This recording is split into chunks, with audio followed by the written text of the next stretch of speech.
खाने पार्टी मुल्क के लुटे वही हाणे हड़ पकड़ बाधाजन गरीब आवाम दरपदर थियो गेहूं काथे पतो तेल काथे पतो हर शइ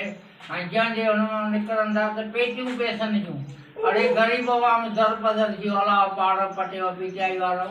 ऐं केतिरे आवाम जा पुराण पाड़ पटे ने पैसा बंदि करे छॾे जड़े हिन जे पीउ जा पैसा हा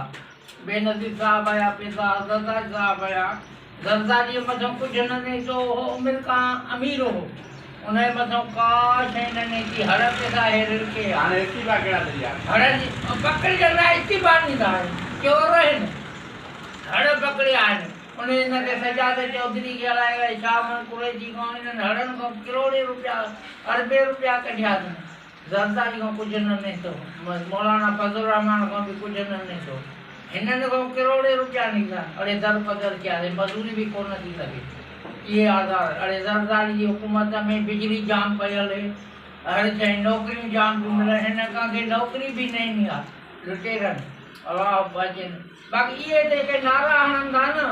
गो वारा इहे बि पकड़ वारा जे हुकूमत में फौज खे सलाम आहे असांजो फौज हिननि जे लाइ भलो ॿुधायो फौज हथ ते आहे हे जेके आख ते न भाउ खुदा कंदो गोलिया न लॻंदा बाबा ये जेके आ पैसनि जा पुजारी आ पैसा मिलण जा त इन्हनि जा हुया हाणे पैसा वाट बंदि थियो आहे त हाणे इहे बि पंहिंजो इस्तीफ़ाऊं ॾींदा था वञनि न इहे ख़ासि हाणे ईंदा पीपीए ईंदा होॾां इन्हनि खे पूरा पैसा मिलंदा घणा न ॾींदा बाबा आवाम इन्हनि खे हुकूमत हाणे जेका हलंदी इंशाल्लाह हाणे ज़रदारी साहब चयो आहे बिलाल साहब तेल काथे केरींदो थो वञे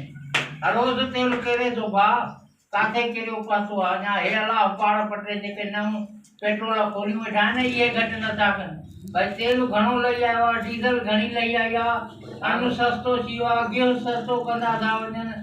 हलो टाइम थी वियो आहे हा बाबा अलाह हिननि जी पाड़ पटींदो